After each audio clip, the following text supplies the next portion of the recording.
एक sentence group of word से मिलके बना होता है। ऐसा ग्रुप ऑफ वर्ड जो कि हमें कंप्लीट सेंस प्रोवाइड करता है, हमें एक कंप्लीट थॉट प्रोवाइड करता है। और हर सेंटेंस देखा जाए तो वो कैपिटल लेटर से स्टार्ट होगा और इसकी एंडिंग या तो फुल स्टॉप से होगी, क्वेश्चन मार्क से या एक्सक्लेमेशन मार्क से होगी। यानी वो सेंटेंस जिनके अंदर हमसे क्वेश्चन पूछा गया है उनकी एंडिंग क्वेश्चन मार्क पे खत्म होती है। और अगर सिंपल सेंटेंस है, बिल्कुल सिंपल एक इन्फॉर्मेशन या स्टेटमेंट दी गई है, तो हम उसे फुल स्टॉप के साथ एंड करेंगे। और अगर हमें कोई कमीशन सेंटेंस यूज हुआ है जिसमें हमें कोई सरप्राइज या एक्सप्रेशन यूज हुए हैं, तो ऐसी सूरत में हम एक्सक्लेमेशन मार्क के साथ वो सेंटेंस एंड करेंगे। For example, हमटी Dumpty set on a wall. अब इसमें सिंपल हमें स्टेटमेंट दी गई है तो हम इसे फुल स्टॉप के साथ एंड करेंगे। इसी तरह नेक्स्ट जो सेंटेंस है, वेयर डू यू लिव। अब इसमें क्योंकि क्वेश्चन पूछा गया है तो हमारा ये सेंटेंस क्वेश्चन मार्क के साथ एंड हुआ है। और थर्ड सेंटेंस देखें तो वो है हैव मर्सी अपॉन अस। इसमें सिंपली रिक्वेस्ट की गई है तो ये फुल स्टॉप के साथ एंड होगा। और इसी तरह अगर सेंटेंस बोला जाए व्हाट अ शेम, तो इसमें हमारी सडन फीलिंग या एक्सप्रेशन को शो किया जाता है, तो इसको हम एक्सक्लेमेशन मार्क के साथ एंड करेंगे।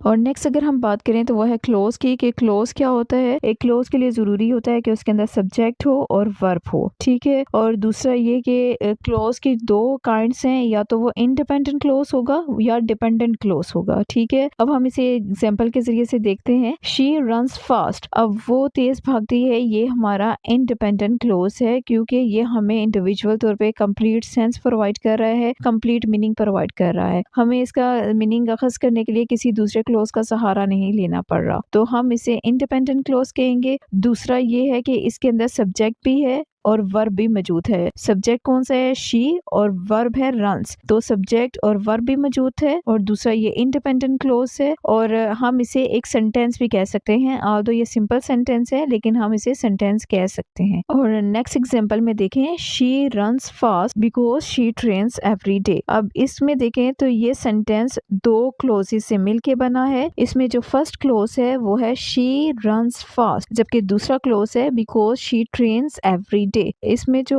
फर्स्ट क्लोज है शी रन्स फास्ट, ये हमारा इंडिपेंडेंट क्लोज है जिस तरह से हमने पहले एग्जांपल में देख लिया है। जबकि दूसरे की बात करें, because she trains every day, तो ये हमारा डिपेंडेंट क्लोज है। क्यों डिपेंडेंट क्लोज है? क्योंकि इसका मीनिंग कन्वे करने के लिए हमें दूसरे जो क्लोज है उसका सहारा लेना पड़ रहा है, यानी उस पर डिपेंड करना पड़ रहा है, तो ये डिपेंडेंट क्लोज होगा। और दूसरा ये कि ये क्लोज किस वजह से है, क्योंकि ये ऑफ कोर्स अपने अंदर सब्जेक्ट रखता है जो कि है शी और वर्ब है ट्रेन्स, ठीक है। तो जिस तरह से एक क्लोज अपने अंदर सब्जेक्ट वर्ब रखता है तो हम इसे क्लोज कह सकते हैं, लेकिन ये डिपेंडेंट क्लोज है क्योंकि इसे अपना मीनिंग कन्वे करने के लिए जो फर्स्ट वाला क्लोज है यानी इंडिपेंडेंट क्लोज है उसके ऊपर इन्हिसार करना पड़ता है, उस पर डिपेंड होना पड़ता है, तो ये डिपेंडेंट क्लोज है।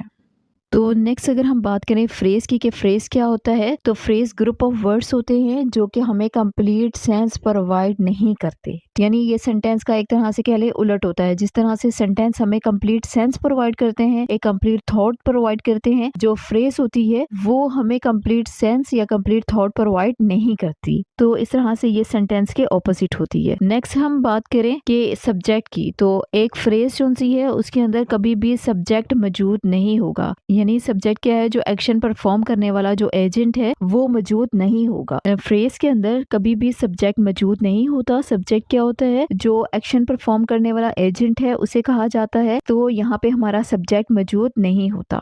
बिल्कुल सेम ऑपोजिट अगर हम बात करें क्लोज की, तो क्लोज के अंदर के उसके अंदर सब्जेक्ट और वर्ब जरूरी होते हैं तभी वो जाके क्लोज बनते हैं, ठीक है। लेकिन फ्रेज में इसके ऑपोजिट होता है कि फ्रेज में कभी भी सब्जेक्ट मौजूद नहीं होगा, ठीक है। याद रखिए कि मैंने सिर्फ सब्जेक्ट की बात की है, ठीक है, वर्ब की बात नहीं की। मैंने ये कहा है कि फ्रेज के अंदर सब्जेक्ट मौजूद नहीं होता, ठीक है। तो अब देखते हैं कि उसके अंदर फिर क्या मौजूद होता है। उसके अंदर जी होगा या तो नाउन या वर्ब, ठीक है। नाउन या वर्ब दोनों में से कोई एक चीज मौजूद होगी, या सम टाइम हो सकता है कि दोनों में से कोई भी चीज मौजूद ना हो, ठीक है। तो फ्रेज के अंदर एक तो सब्जेक्ट मौजूद नहीं होगा और दूसरा या तो उसमें नाउन होगा, अगर नाउन ना हुआ तो वर्ब होगा, अगर वर्ब भी ना हुआ तो हो सकता है कि दोनों में से कोई चीज भी मौजूद ना हो। जिस तरह से हम इन एग्जांपल्स में देख सकते हैं, अ ब्यूटीफुल सनसेट, ठीक है। तो ये एक फ्रेज है जो कि ग्रुप ऑफ वर्ड्स है और हमें कंप्लीट सेंस प्रोवाइड नहीं कर रही। और नेक्स्ट हम बात करें तो इसमें नाउन मौजूद है, सनसेट एक नाउन है, तो इस फ्रेज के अंदर नाउन मौजूद है,